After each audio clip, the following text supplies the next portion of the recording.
Good morning, ladies and gentlemen. Thanks for being here for this early briefing today. I will be here, obviously, to take your questions on all issues. I have with me today at the top of the briefing the Transportation Secretary, Ray LaHood, because while we've been paying attention for obvious reasons on one congressional stalemate, there is another one that also affects the economy and jobs, and that's why Secretary LaHood is here to speak with you. He'll take some questions afterwards, and then, like I said, I will follow him. And with that, I turn the podium over. Good morning. Since Congress failed to pass an FAA bill, nearly 4,000 FAA employees have been furloughed, and as many as 70,000 construction workers across America are out of work. Important airport modernization projects have been shut down in every state in the country. And let me just say parenthetically, one of the highest unemployment segments in the country is in the construction area, in the building trades. And for all of my friends on Capitol Hill who give speeches every day about jobs, the importance of jobs, putting people to work, this is not the time to be laying off 70,000 construction workers. These are friends and neighbors to people who live in communities. These are people who work hard, and we're right smack dab in the middle of the construction season. This is not the time to be laying off 70,000 people. I have been meeting with and talking to members of Congress from both sides of the aisle, asking them to pass another clean extension of the FAA bill, which they have done on 20 occasions. So they need to come back to the negotiating table. Congress needs to pass a clean bill so our 4,000 FAA employees who were without a paycheck since last Saturday can come back to work. These construction projects can start again. Our friends and neighbors can go back to work. I think if some of you have been paying attention, you know that I've said we have the safest and the best aviation system in the world. This is not the way to run it. To have 4,000 of our people that run the system not at their desks, not doing their work, and to have these construction projects suspended. Transportation has always been bipartisan. I served on the House Transportation Committee for 3 terms. It was always bipartisan. It's always been bipartisan, and I asked Congress in a bipartisan way to come back, pass a clean bill, finish the negotiations, and then get to a bigger FAA bill. With that, we'll take questions. Erica, start with you. Mr. Secretary, do you have any advice to your former House GOP colleagues on dealing with the debt ceiling? Well, as some of you know, I've been in public service and politics 35 years, 17 years as a staffer, 14 years as a member, and now 2.5 years in this job. During the time that I was a staffer, I was chief of staff for Bob Michael, who served during the time that Ronald Reagan was president and Tip O'Neill was the Speaker of the House. During the time that Tom Foley was Speaker, Bob Michael was also the Republican leader. And during the time that President Clinton was president, Bob Michael was Republican leader. That whole period of time was a very rich history and legacy of compromise. That's how Congress has always solved problems. Through compromise, through people working things out, through people putting aside their own agendas and their own egos, deciding what's important for the American people. This is a time that I think most of us that have watched politics have never seen before, because there are people in Congress who don't like the word compromise, who don't believe in it. That's what we need today. We need for people to come together, set aside their own egos, a certain part of their own agenda for the American people, to make sure we maintain the strongest economy in the world, to send a signal to the world that we can get big things done. Washington can still get big things done. This is about continuing to have a strong economy and continuing to compromise and take maybe a couple chapters out of Tip O'Neill, Bob Michael, Ronald Reagan, President Clinton, people that have served in this town with distinction and gotten big things done through compromise. Jay, some House Republicans say that they've already compromised, and that's what the Boehner bill is. It is a compromise. Well, I'm going to let Jay. I'm going to let Jay do his job here. I'm not here to take his job. I'm here to try and put forth a message that in one of the highest unemployment sectors in the country, where we have friends and neighbors all over the country that are out of work during the construction season, they ought to go back to work. They shouldn't be held hostage. These projects shouldn't be held hostage. And we have 4,000 FAA employees through hardworking people who come to work every day and do their jobs. Can you explain what the bottleneck is of the FAA bill from your perspective? Yes, certainly I can. It's the idea that there's a couple of provisions that could probably be worked out if they would pass a clean extension again, as they've done on 20 other occasions, as Congresses always have done, that could probably be worked out, I think, within the next 30 days. In my discussions with people in leadership in both the Senate and House, they believe the labor issue and the essential air service issue, if those are probably the two big issues, there are a few little ones, probably could be worked out over the next 30 days. And that's really what I've been saying to members of Congress. Don't hold hostage common, ordinary citizens who want to work, who want to do construction jobs, who make their living doing that, and are FAA employees. It's just, it's not the way, it's not really the way to run the best aviation system in the world. Bill? Mr. Secretary, without the FAA there, there's nobody to collect the federal tax on airline tickets. So what's happening to that money? Is it going back to customers and consumers? Well, I have talked to the largest aviation association here in Washington that represents all the airlines, and I am told them that I am not happy about the fact they continue to add to citizens' ticket price. Now, these are people who are planning vacations, who are planning to fly, people who live on a budget. They're collecting this money, and it's going to their bottom line, and I think that is not right. And I simply think it's not fair for them to do that. I've made that known to them. I think the airlines should not be collecting this amount of money under the umbrella that it's a tax. It's not.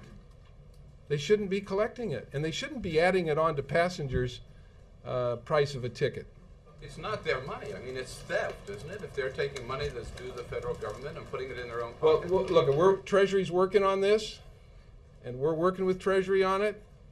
And the important point is here, passengers shouldn't have to be paying this particular amount of money. They shouldn't. Dave? Mr. Secretary, can you talk about the deal that's going to be announced tomorrow between the auto companies and the administration to hike fuel efficiency standards? Well, if I want to keep my job, the last thing I'm going to do is talk about what the president's going to talk about tomorrow. I know maybe I don't look very smart, but I have survived 35 years around here. Stay tuned, Dave. Yes, sir. Mr. Secretary, thank you. You are smart. You're doing good job. My question thank you. My question is, Mr. Secretary, as far as international partners are concerned, what are you hearing from them as far as security is concerned? And also, U.S.-India had some agreement on aviation and on policy. Where we do stand? Look, I'll be happy to talk to you offline on this. I don't know that there are very many other people in this room that care about India-U.S. relationships when it comes to aviation, which, by the way, is pretty good. Anybody else on this subject? Yes, on the aviation subject, sir. Okay. To what extent do you think it has been caught up in the tone and the rough and tumble of the overall debt ceiling hassle? Yeah, that's a good question. I don't happen to believe it has, because when I've talked to members of Congress, and particularly those that are in leadership, Really is, I think, some people's way of saying that these two issues that I mentioned, the EAS, the Essential Air Service, and the union provision, they want to get to those. They want to get them solved. I think it can be done with a clean bill, another extension. I think it could be done very quickly with the discussions I've had with people in leadership in the House and Senate, and I really hope that will happen. Given the current situation, is there any hope that your issue is going to be handled before they deal with the debt ceiling issue? Debt and deficit are center stage. Mr. Secretary, one more on the aviation windfall. Which airlines have you talked to? And second, do you or does the government have the power to order a refund? Under deregulation, we can't set ticket prices. Okay, so we can't do that. We're talking with our friends and colleagues in Treasury about the way forward and how we figure out what happens with this money. So there's not a chance of a refund? I don't know the answer to that. We're trying to figure that out. Which airlines did you talk to? Well, I've talked to a number of airlines, but more importantly, I've talked to the Air Transportation or the Aviation Transportation Association, which represents most of the airlines. But I've talked to some of the airlines personally about this. And they have names? You know what their names are. Yes. If I could ask, as a former congressman, a Republican congressman, and before that in the Reagan era, the chief of staff to the House Republican leader, could you comment on this debt limit impasse and whether you think your colleagues, or successors in the House Republican caucus, should have accepted the deal that's on the table with the President, Mr. Boehner? Look, I'm not going to get into that aspect of it. I've probably said pretty much what I want to say about this. I'm going to leave the details to Jay and others that work in government affairs to do that. I'm going to. Mr. Secretary. Yes. At what point does the FAA impasse become a public safety issue, or could it? There is no public safety issue here. Flying is safe. Air traffic controllers all over America went to work today. They're guiding planes in and out of airports. Thousands of people will board planes all day today, fly all over America and all over the world. Safety is not compromised. And frankly, the flying public's travel plans will not be compromised. The people that have been furloughed, the 4,000 people, are people who are working on next generation technology research and things like that. So safety is not compromised. Yes, ma'am. Do you have an estimate on the revenue loss from this? In terms of the tax? Right. Yeah, it's about it's about $200 billion a month. $200 billion? $200 million a month. All right, we're going to restart. $200 million a week. Is that right? All right, blame Jill if I'm wrong.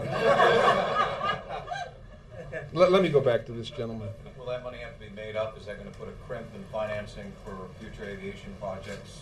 I mean, that's a fair amount of money to be losing. It's you know what it is? It's real money to the Treasury.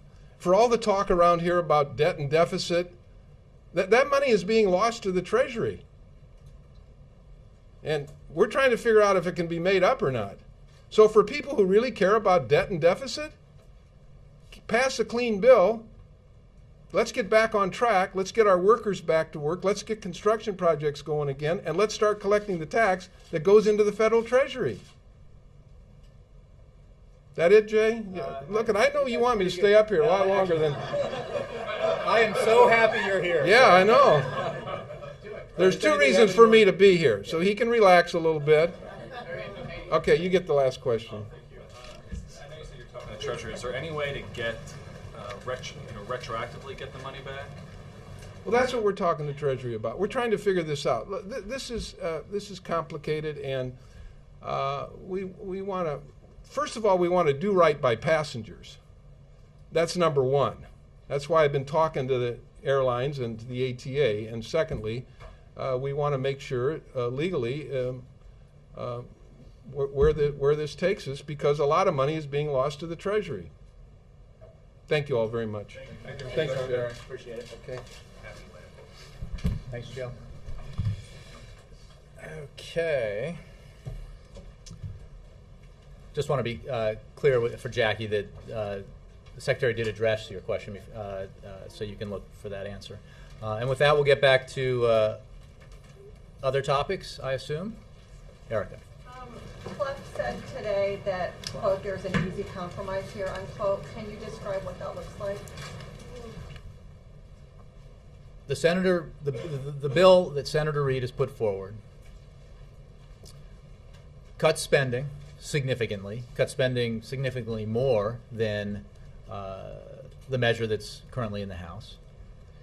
It also sets up a process, as the measure in the House does, to create a committee in Congress that would address the issues that would be lost in this if we can't get a grand bargain at this moment, which are the tough issues of tax reform and entitlement reform.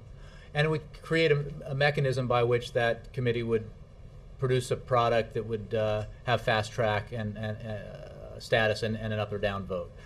And it is in the interests of all parties, and certainly this president, that Congress does take action. In fact, the committee, if it's set up through this mechanism, could use and should use that as a starting point, a product that will get them very far down the road if they're looking to find a balanced approach towards further deficit reduction through our looking at entitlement spending and spending in the tax code. And that's the plan and the compromise that was close to fruition, that was being worked on for so long by the Speaker of the House, John Boehner, and the President of the United States, the Obama-Boehner plan, if you will. That is a product that provides a lot of guideposts to how you get to a bipartisan compromise on those tough issues. So really, if we can't get that grand bargain, look, let me start.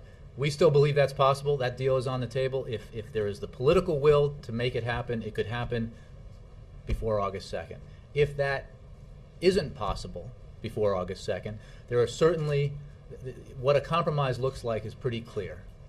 Significant deficit reduction, a mechanism by which Congress would take on the tough issues of tax reform and entitlement reform, and a lifting of the debt ceiling beyond into 2013, so that we do not have the cloud of uncertainty that is hanging over our economy right now and getting darker and stormier as every day passes for another 3 months, 4 months, 5 months, 6 months, 10 months. We have to, our primary objective here has to be to protect the economy and protect the American people from economic harm. So if everyone has that objective in mind as we move forward, compromise is pretty easy. And could you clarify, yesterday you said that Treasury would detail prior to August 2nd who would get paid, who not, in event of a default.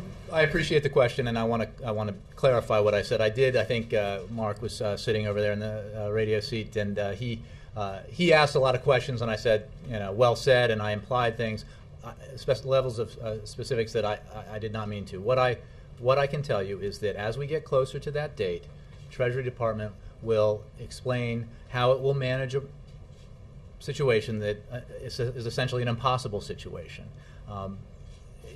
I refer you to Treasury for how that will look, but I think they will explain that when that time comes. I don't have any more specifics than that. Just to follow up on that, Mm-hmm. Are you saying that you will prioritize the debt if you have to? Look, I am saying that two things. First, we continue to believe and remain optimistic that Congress will come to its senses, that cooler heads will prevail, and that a compromise will be achieved. As I just spelled out, it really isn't that complicated at this point. What we need to do is get beyond, voting on dead on arrival measures that aren't going to become law when we have so few days left to reach a compromise. We need to get that kind of political theater out of our system and get to work on something that can actually pass both houses with bipartisan support and be signed by the president. We believe that's going to happen. It is a matter of due diligence and responsible governance that Treasury will, if we approach that date, as we get closer to that date, explain how it would manage a situation that would be created by the failure of Congress to act, and would create a situation where, for the first time in our history, we have lost our borrowing authority and risk default. I leave it to them to, and to them and at that time to give further details on that process. You just said you think there will ultimately be a deal. You've been saying that all week. Do you think that, are you equally as confident that a downgrade of the credit rating can be avoided? Well, here's what I know is that we in Washington,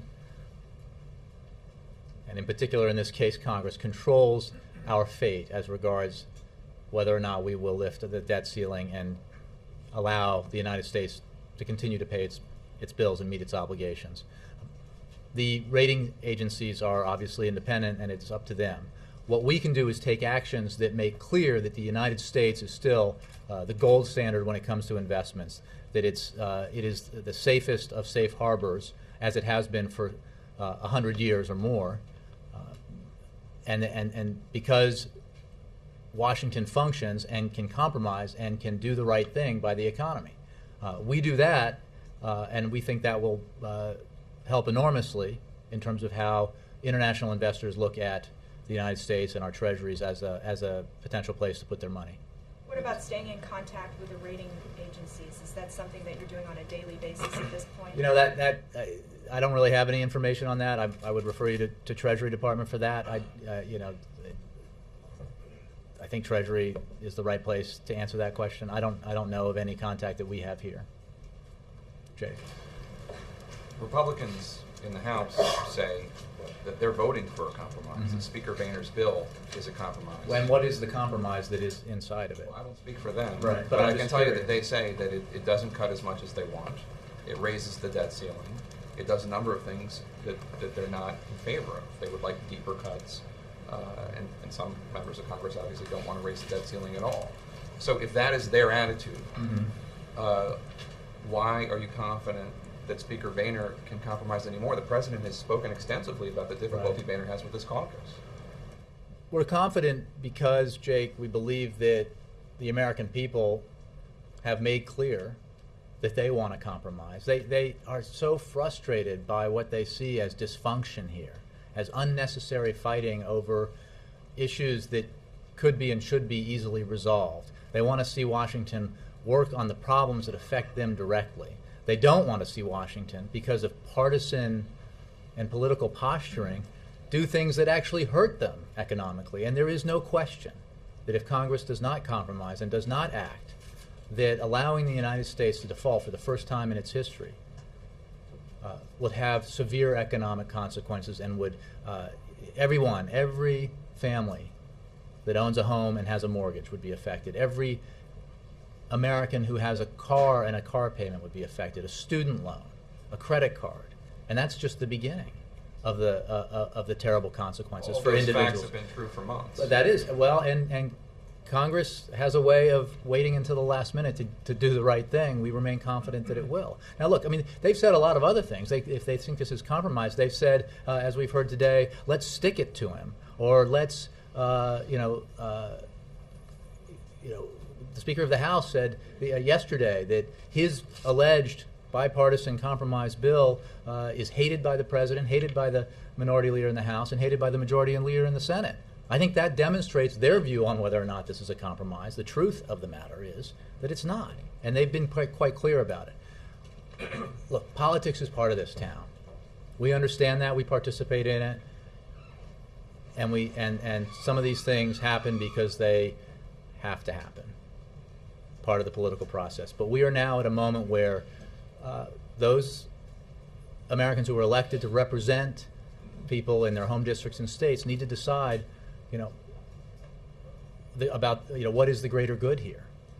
Is it holding out to get exactly what you want? Holding out for a bill, by the way, that creates a mechanism that would force the adoption of draconian cuts more severe than are in the Ryan budget, that was rejected already by Congress and overwhelmingly opposed by the American people? Or is it a compromise where nobody gets everything they want, but the cloud of uncertainty on our economy is lifted, and we make some significant cuts in our deficit and set up a mechanism to do even more?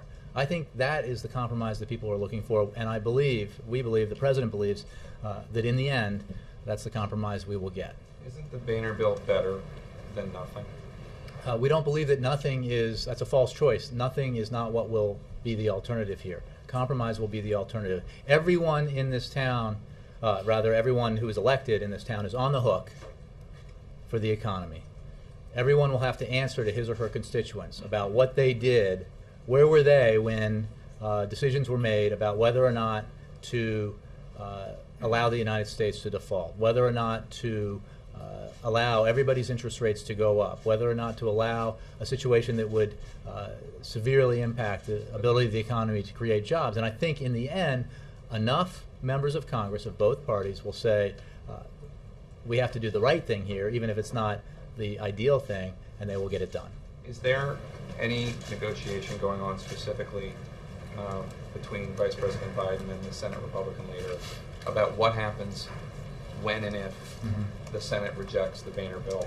What happens then?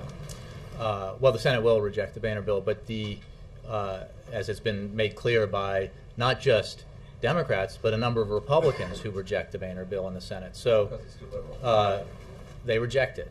Okay, so there is no question that this bill is a political act that has no life beyond its current existence in the House.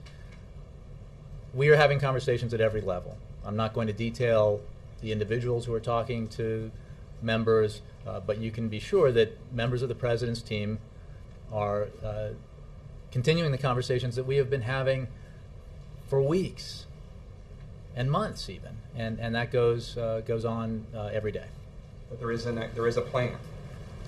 Look, there are a variety of ways to achieve a compromise here, and we are obviously, as our members and leaders of Congress, engaged in discussions about what those plans look like and what the best way forward will be as the clock ticks down. Sorry. Yes, Dan. Thank you. Pluff this morning and also Dan Pfeiffer tweeting, we're talking about the Boehner bill and how it would mean dealing with the debt ceiling over the Christmas holiday season, which is an important time for the economy. Is this new narrative then suggesting that the administration would embrace some sort of two-stage plan if it's past the holiday season? No. We have always said that we need to extend this into 2013. Now, there are mechanisms. Mitch McConnell, speaking of the Republican Senate leader, had a proposal that would have created cycles of lifting the debt ceiling, but it would have made clear the whole idea of his proposal was to ensure that the debt ceiling, there would be no doubt that the debt ceiling would continue to be raised in order for the United States to pay its bills into 2013. So there are different ways to do this. Our objection is to any proposal that puts us through this three-ring circus again in any short period of time, because it's already had significant negative impact on the economy. It will only have even more and more severe negative impact on the economy. The reason why we talk about the holiday season is because, as constructed now, the measure that the Speaker of the House has put forward would almost certainly require all of us to go through this again before the end of the year, in the most important economic season in the country, and at a time when people don't want to worry about whether or not their interest rates are going to go up, their mortgage payments and their car payments and their student loan bills, and their credit card payments, especially as they're buying gifts for the holidays. I mean, if we care about the economy, how could that possibly be the answer? It's not. So we are opposed to that for economic reasons, not political reasons, for economic reasons. You know, because one thing that's clear, Dan, is on the suggestion that this is about politics, I don't think anybody in this room who's looked at a poll could argue with the idea that we're winning this argument on the merits as a political matter. But you know what? The President's not here to win political arguments. He's here to make sure that the economy is protected and the American people are protected. This is too serious a matter. We got to get this done and do it in a way that does not further harm the economy. So you're admitting that you're losing the argument? No, Didn't I just say we were winning it? say That was the winning verb I it? used. Okay, Yeah. sorry. Yeah. Okay. No, I wonder. Okay. When you talk about these conversations, I'm tired, but not that tired. When you talk about these conversations that are ongoing, are we talking about negotiations here, or just talks, just back and forth phone calls? Anything serious being negotiated behind the scenes? I think every conversation we have about this issue, with every member of Congress and every key staffer in Congress, is serious. And it's about, and when it's about this issue, it is obviously part of negotiations. But I don't have any more to tell you about specific ideas being traded or plans or proposals, just that you can be sure that we continue to have conversations, even as the House goes through this exercise that will not bring us any closer to compromise. Because time is so tight, we are obviously continuing to have conversations with folks on the Hill. Jay, will we hear from the President after the vote is taken in the House? I don't have any scheduling announcements to make about the President, and as you know, in this process, we have the President has come before you many times, and both to take your questions and to make statements, and on the occasion Monday night to speak to the nation directly during prime time. So anything is possible, but I don't have any announcements to make. Does the President still want to be part of the debate, or has he pretty much said now it's Congress? No, I think that first of all, he has been very visible in this, calling meetings, coming out and talking to you. The fact that he's not standing here in front of you, I can assure you, does not mean he's not intensely engaged in this debate because of his responsibilities, because of what he thinks is most important, which is that we ensure that we don't do anything that hurts the economy, that affects growth and job creation. So he is absolutely engaged. What does the President and officials here believe that they've achieved in this debt ceiling negotiations? The current bill that's being considered in the House and may become the vehicle in the Senate does not include tax revenues. It does not include the size of cuts that you'd like. It does not include the types of agreements on long-term entitlement changes. So what does the administration feel it's achieved? Well, we certainly haven't gotten an end result. But the president's primary goal here is that at the very least, and he said this several weeks ago, we make sure that we lift the cloud that's hanging over our economy and ensure that the United States does not default. There was a real and serious opportunity to do something far more significant. And as most of you here know, there was an immense amount of detail attached to the proposals that the President and the Speaker were passing back and forth. There really is an opportunity here. If there is political will, there is a real opportunity here to do something significant. Politically hard, but significant. And politically hard for Democrats and Republicans. And I know that's what the American people want and expect. So however this short-term process ends, if you will, before August 2nd, whatever compromise we reach to lift that cloud, to make sure that we're locking in some significant deficit reduction, this conversation will continue. Because in spite of the fact that the Speaker walked away from the negotiations twice, they did outline together real areas of potential compromise for doing something significant, for tackling our deficits and debt in a way that would strengthen our economy, put our fiscal house in order, strengthen our entitlement programs, simplify our tax code, a lot of really hard, good things. And the President will keep fighting to do that. You've used the metaphor before about trains heading into the station. It seems like the only train heading into the station right now is the Boehner bill. Well, that's absolutely false, because there is the Senate Majority Leader has a bill that significantly cuts deficits more, reduces spending more. You're right, it doesn't include tax increases, or any revenues in it up front. And if you were a Republican, you might say, well, gosh, that looks like a compromise to me in my direction. The size of the cuts, you might say, well, gosh, that's a compromise. The Democrats have moved towards us on this. And the fact that it allows for this dollar-for-dollar requirement that is completely confected, but has created a hostage situation in terms of our economy, it even does that. You might, if you were reasonable, say, as a Republican, say, you know what, I didn't get everything I wanted out of this, but I got a lot, and it's the right thing to do for the economy. That is, look, what I know about the Speaker's proposal in the House right now is that there are already, I believe, 55, 56, 57, 58 senators, Democrats and Republicans, who oppose it. It ain't going anywhere in the United States Senate. So we need to start doing things that actually can pass both houses and be signed into law. So on that, is one of the trains heading into the station? I just was surprised to hear you talk about the grand bargain again. That's now back on the table. That It's never been off the table. Well, no, it's a fair question. It's never been off the table. I've spoken to the Speaker in several days. How do you know? Has he? I'm not going to detail conversations or name individuals. All I'm saying is the President was at the table. The potential agreement was on the table, the grand bargain, and the Speaker walked away from the table over an issue that can be resolved quite easily. If the political will is there, we can move back to those negotiations. If that isn't possible in the next 5 days, then there are ways that we can resolve this issue in a fair compromise that does the key things, which is lock in significant cuts and lift the cloud over our economy and ensure that we're not playing in this three-ring circus for the next 6 months. This will just be a step, and then I'll let others have a chance. But are you just raising that just sort of as a Hail Mary pass, or are you trying that there's?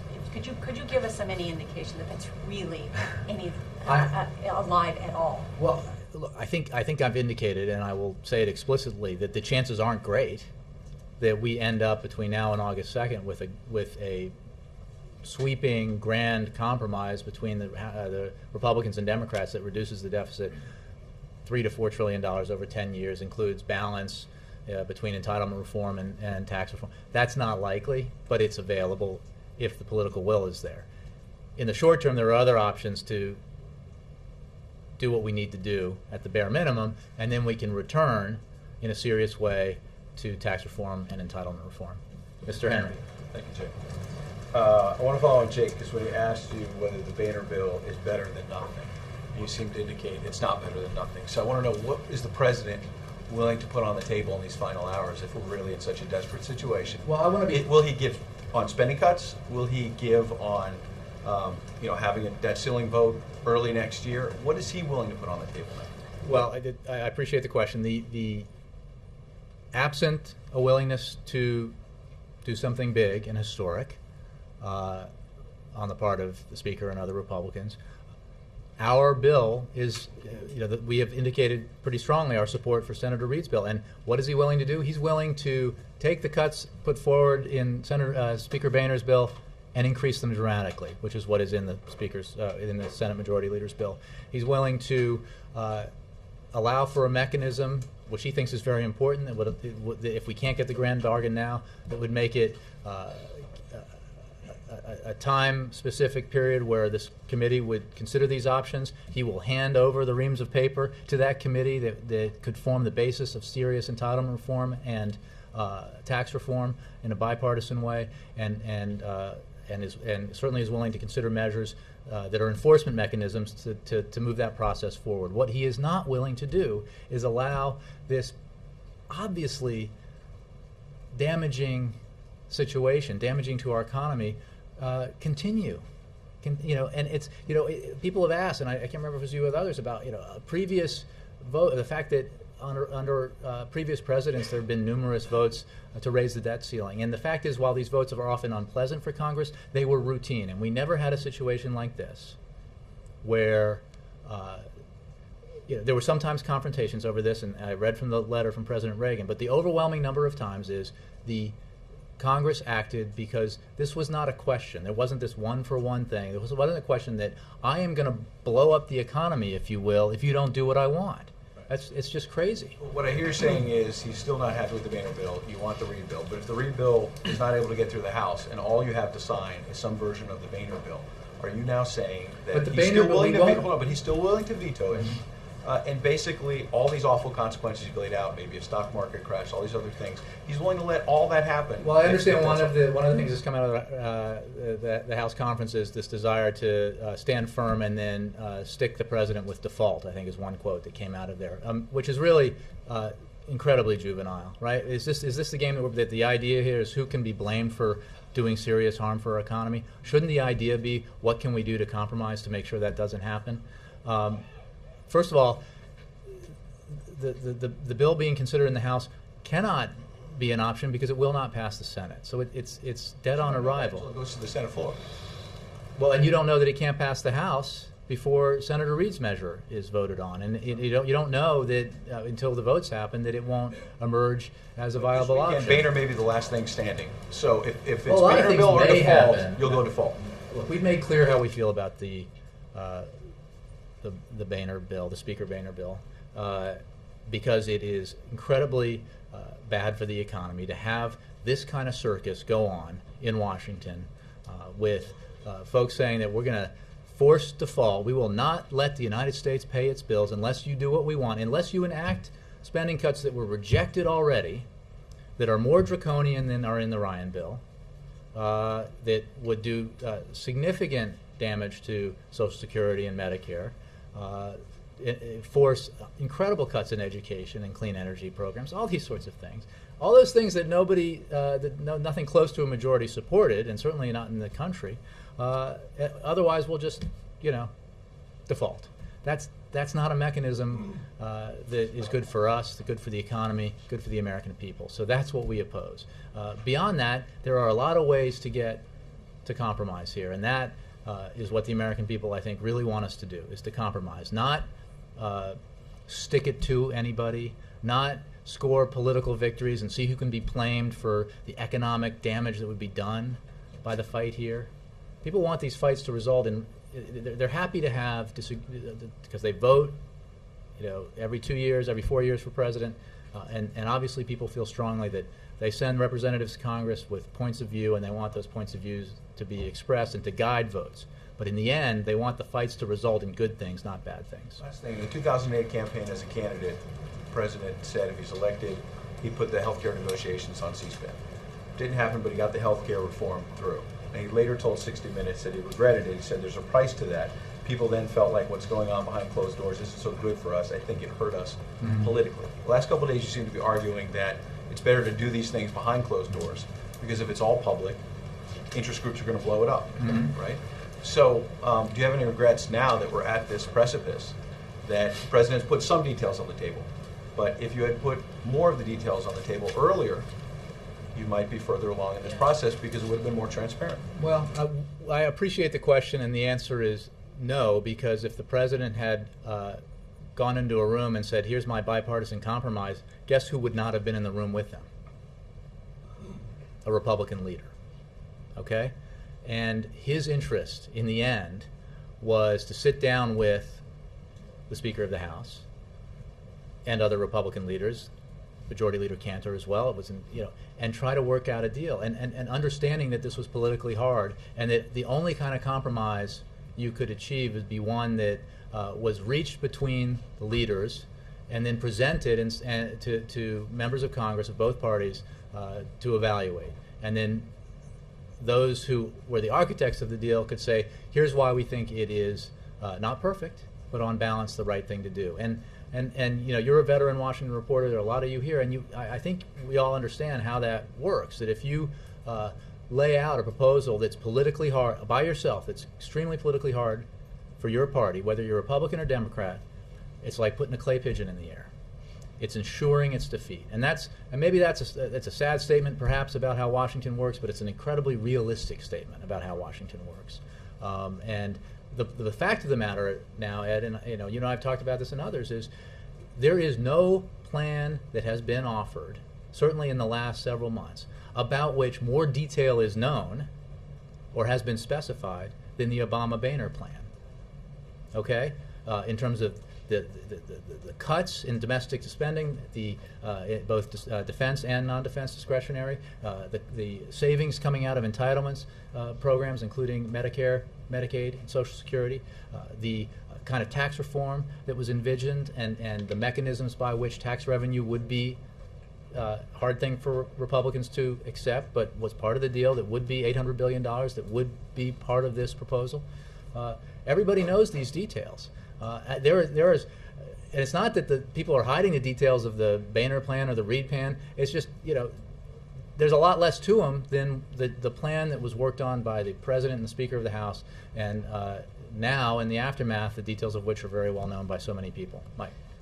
You say everybody's on the hook for how they behave in their votes on the economy and on this plan. Does default inevitably arise if the debt ceiling is not lifted? What happens if the debt ceiling is not lifted is that we lose our borrowing authority.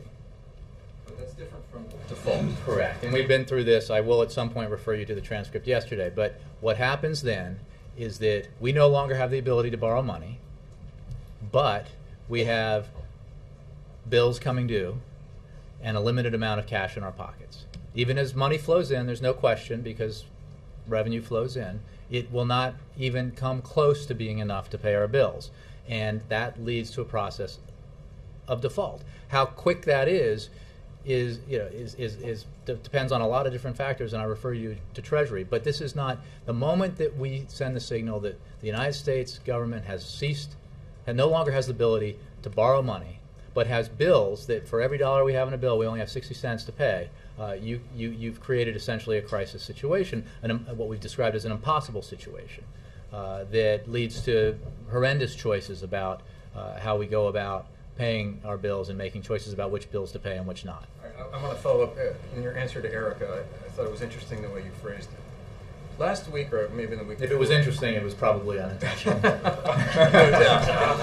Last week or the week before, you indicated that if they're close to compromise, if it's a matter of crossing the T's, dotting the I's, then the president would go along with a short-term extension, would not let process get in the way of an agreement. Mm-hmm. And then you said that the basis of a compromise is already there. Are we at the point where the president would agree to a short-term extension beyond August 2nd?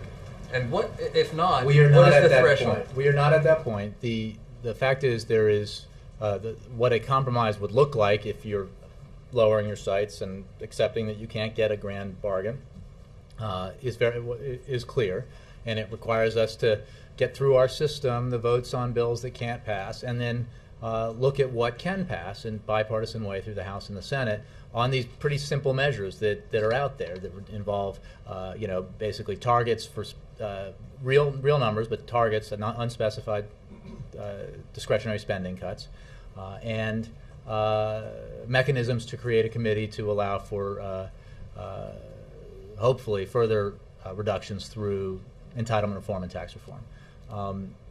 And we remain confident that as these hours churn on and the days go by, that we will get to that point and that compromise will be reached. But it is we are not the only actor in this play, and we need to make sure that others understand the stakes and are willing to reach that compromise. We're confident they will. Okay, and finally, you say this is a matter of economics, not politics. You're wanting to avoid another vote on raising the debt limit around Christmas or whenever it is that the Boehner plan would necessitate a vote. But one of the agreements that's been on the table in virtually every compromise or every plan out there is for this super committee to come up with a way to handle entitlements and a comprehensive overhaul of the tax code by a date certain.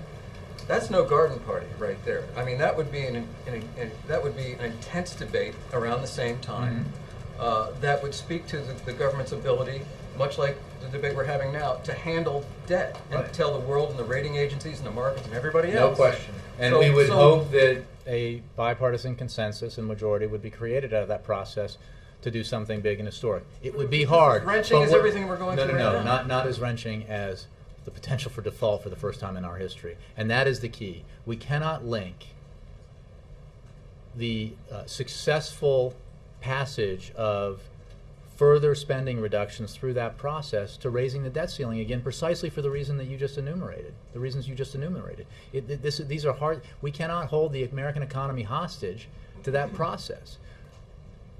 Members of Congress were sent here to make hard decisions and get things done, right? And they should be able to do that. And look, we are open to, and have always been open to, and this was also part of some of the discussions that the President had, to mechanisms, enforcement mechanisms, to force Congress, whether it's through a committee or other means, to act on measures that would create more deficit reduction. Measures, entitlement reform and tax reform being the toughest ones.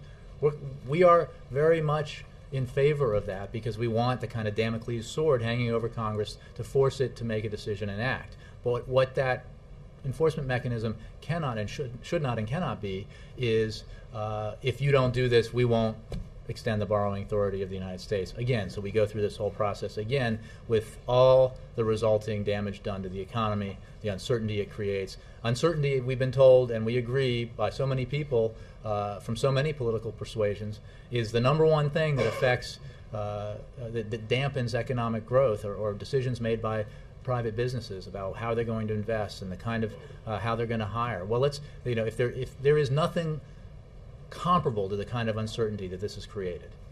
So let's get rid of it and move on. Can I just follow let me get around here. 2 quick ones. Yeah. Okay. On the prioritization, isn't it too late to wait till Monday for people to understand really? I mean, not talking about people who get Social Security checks and veteran checks to know. Look, I mean, I've exhausted my ability to talk about that. I just refer you to Treasury. I mean, I know you don't have the answer about what is going to be prioritized, but isn't it just the fact that we may not know till Monday what? Again, I just refer you to the Treasury Department for that. Okay. And then on the grand bargain, real quick, you had said that even today and also last week that this is easily solvable. Can you just tease out what you mean by the fact that it's easily solvable? The difference is that because of the serious and good faith work that was done, the differences that remained on the table could be resolved. And what the President, I believe, said to you from here on Friday is that he never issued any ultimatums. If there was something on the table that was unlivable, then we can work it out. And that was true. That's $400 billion that we're talking about, and that was certainly true with the last-minute insertion in this process, going back to triggers of, let's have a trigger use the individual mandate as a trigger. If Congress doesn't do that, then we'll just remove the individual mandate. And the hypocrisy of that, besides being obviously political, is that actually increases the deficit, right? Because as CBO has scored, the individual mandate reduces spending, reduces the deficit. So, but these were not like these are things that we could talk about. Okay, you can't live with this. We can't live with this. We have done so much negotiating here and come so close. Let's get to the end here, and we can do that. And what happened is there was not a willingness to do that. So you're willing to take the $400 billion? I'm not going to negotiate the specifics here, but I think I've made pretty clear that we are willing to talk about that. Jay, following up on a question. I got about 2 more minutes because I got to go see the boss. You said you checked into yesterday, speaking to the boss. Has he consulted with other presidents who have faced this same thing? I apologize. I did not get an answer to that question, and I'll see. Yeah. Thanks. Quick one. The President said the other night the whole world is watching. There are many concerns abroad, Jay. Why is the President not viewing this as a national security issue and basically take it into his own hands and stop the political wrangling once and for all? Because Congress has the authority to raise the debt ceiling. He has plenty of authority himself, does he not? Sir? Well, he certainly does. He's President of the United States. But the fact is that it is Congress that has to act to ensure that Congress pays its bills, or that the bills that Congress ran up are paid. So that's the process. That's the country we live in. That's my last one. One quick one. Once the House votes, why doesn't the President call everybody back here and get it back to the table? I don't have any scheduling announcements to make, but thanks for asking.